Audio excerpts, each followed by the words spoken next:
അങ്ങനെ ഞങ്ങളുടെ ക്രിസ്മസ് ഇവിടെ സ്റ്റാർട്ട് ചെയ്യാണ്. ഞങ്ങൾ ചില്ലിങ് റൂമിൽ പതിവ് പോലെ ആഘോഷിക്കാനായിട്ട് എല്ലാവരും എത്തിയിട്ടുണ്ട്. അപ്പോൾ തുറന്നത് നമ്മുടെ സുഹേലാണ്, എറണാകുളത്തുള്ള നജിമിക. അപ്പോൾ വിനീത ആണ് ഒരു ദിവസം എല്ലാ കാര്യങ്ങളും പ്രിപ്പയർ ചെയ്തത്. ഇവിടെ ഫസ്റ്റ് വന്നത് വിനീതയാണ്.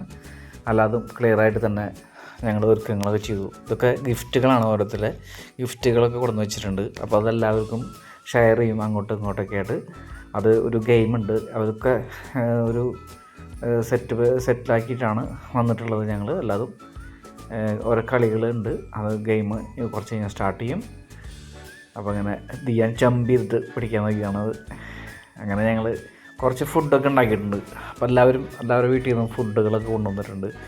അപ്പോൾ ഉച്ചതിരിഞ്ഞ് ഞങ്ങളിത് സ്റ്റാർട്ട് ചെയ്ത് 2:30-ക്കാണ്. അപ്പോൾ സ്റ്റാർട്ട് ചെയ്തിട്ട് ഞങ്ങളൊരു വൈകുന്നേരമൊക്കെ ആയപ്പോൾ, അതായത് ചായ കുടിക്കേണ്ട സമയമായപ്പോൾ ഞങ്ങൾ ചായ കുടിക്കാനായിട്ടുള്ള സ്നാക്സൊക്കെ ഉണ്ടാക്കിയിട്ടുണ്ടായിരുന്നു. ഓരോരുത്തർ കട്ട്ലേറ്റ്, പപ്സ് അങ്ങനെയുള്ള സാധനങ്ങളൊക്കെ ഉണ്ടാക്കിയിട്ടുണ്ടായിരുന്നു. നല്ല രസമുണ്ടായിരുന്നു. എല്ലാവരും ഉണ്ടാക്കിയിട്ടുള്ള ഓരോരുത്തരുടെ വീടുകളിൽ നിന്നാണ് ഉണ്ടാക്കി കൊടുക്കുന്നത്. ഞങ്ങളപ്പോൾ ഇതൊക്കെ ഉണ്ടാക്കി സെറ്റ് ചെയ്തുകൊണ്ടിരിക്കുകയാണ്. വിനീതയാണ് ചെയ്യണത്. അപ്പോൾ നല്ല രസം ആയിരുന്നു ദിവസം. ക്രിസ്മസ് ഇവിടെ ആയിട്ടില്ല. അപ്പോൾ എല്ലാതും ഡെക്കറേഷനിലാണ്. അപ്പം നല്ലൊരു ഫോട്ടോ എടുത്തു. അത് അവരാണ് നല്ല കളർഫുള്ളായിട്ട് വന്നിട്ടുണ്ടായിരുന്നു. അപ്പോൾ എനിക്ക് ഒരു ഫോട്ടോ എടുക്കാൻ തോന്നി. അവരെ കൊണ്ട് ഫോട്ടോ എടുത്തു. എല്ലാതും ഒട്ടിച്ചു. നല്ല സ്റ്റൈലായി തന്നെ നല്ല കളർഫുള്ളായിട്ട് ഞങ്ങൾ നന്നായി ഭക്ഷണമൊക്കെ കഴിച്ചു. എല്ലാവരും കൊണ്ടുവന്ന സാധനങ്ങൾ നിരത്തി വെച്ച്, പപ്സ്, അതുപോലെ കട്ട്ലേറ്റ്, അതുപോലെ ബോംബെയിൽ നിന്ന് ഉണ്ടാക്കിയിട്ടുള്ള കേരള ബോംബെ ആളുകളുണ്ട് ഇവിടെ താമസിക്കുന്നുണ്ട്. കേരളീയരാണ് അവർ. ബോംബെയിൽ സ്ഥിരതാമസമായിട്ട് താമസിക്കുന്ന ആളുകൾ. അപ്പോൾ അവിടുത്തെ ഒരു വിഭവം ഉണ്ടായിരുന്നു, അതിൻ്റെ പേര് ഞാൻ പറഞ്ഞു. പിന്നെ കുട്ടികൾക്ക് ഉള്ള വിനോദങ്ങൾ ഞങ്ങൾ ഒരുക്കിയിട്ടുണ്ടായിരുന്നു.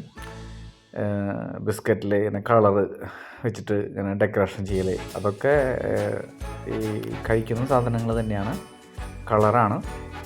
അപ്പോൾ അവർക്ക് ഒരു വിനോദമായിട്ട്, അവർക്കൊരു ബോറടിക്കാതിരിക്കാനായിട്ട്. അപ്പോൾ നല്ല രസമായിരുന്നു. അവരും എൻജോയ് ചെയ്തു. അങ്ങനെ ഇതാണ് ഗെയിം. അപ്പോൾ അങ്ങനെ നമ്മൾ കബഡി കളിക്കും പോലെ ഉള്ളൊരു സാധനമാണത്.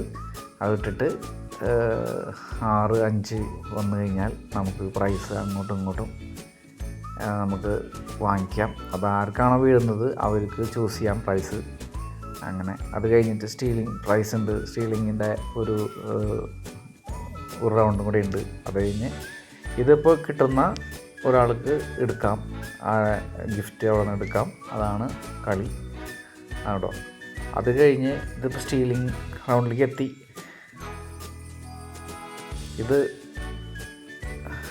ഇതിപ്പോൾ എൻഡിങ് റൗണ്ടാണ് കാണിക്കുന്നത്. ശരിക്കും ഫസ്റ്റത്തെ റൗണ്ട് എന്ന് പറഞ്ഞാൽ നമ്മൾ എടുക്കുമ്പോൾ അത് അവിടെ വെച്ചിരുന്ന സാധനങ്ങൾ മൊത്തം നമുക്ക് എടുക്കാം. അതായത് ഏത് വേണമെങ്കിലും നമുക്ക് സെലക്ട് ചെയ്യാം. അത് കഴിഞ്ഞ് സ്റ്റീലിംഗ് റൗണ്ട് ഉണ്ട്. അതാണ് ഇപ്പോൾ കണ്ടത് നിങ്ങൾ. അപ്പോൾ എൻ്റെ ദിയാന് ഒരു ഗിഫ്റ്റ് കിട്ടിയിട്ടുണ്ട്. വളരെ ഹാപ്പിയാണ് ആളപ്പോൾ അയാളിങ്ങനെ ഓടി നടക്കുന്ന ഇതിലേക്ക്. അങ്ങനെ വേറൊരു ഗെയിം കൂടി വന്നിട്ടുണ്ട്. അപ്പോൾ അങ്ങനെ ഓരോ ഗെയിമുകളായിട്ട് ഞങ്ങളിങ്ങനെ ആക്റ്റീവായിരുന്നു അന്ന് കുട്ടികൾക്കുള്ള.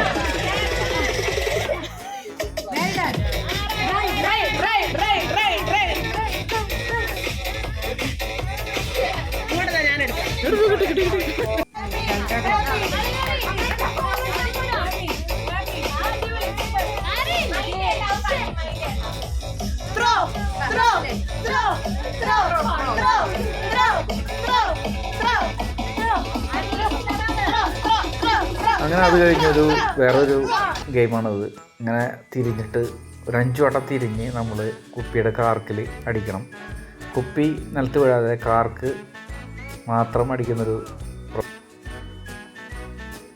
പ്രോഗ്രാം. ഞങ്ങളുടെ വലിയൊരു പ്രോഗ്രാമായിരുന്നു. അത് കഴിഞ്ഞു. അത് ചെറിയ ഷോർട്ട് വീഡിയോസായിട്ട് ഞാൻ എടുത്തതാണ്. അപ്പോൾ okay guys, C you next video. Bye bye. ചെറിയ ഫോട്ടോസൊക്കെ എടുത്ത് ഞങ്ങൾ പിരിഞ്ഞു അന്നത്തെ ദിവസം എല്ലാവരും. Okay, bye bye.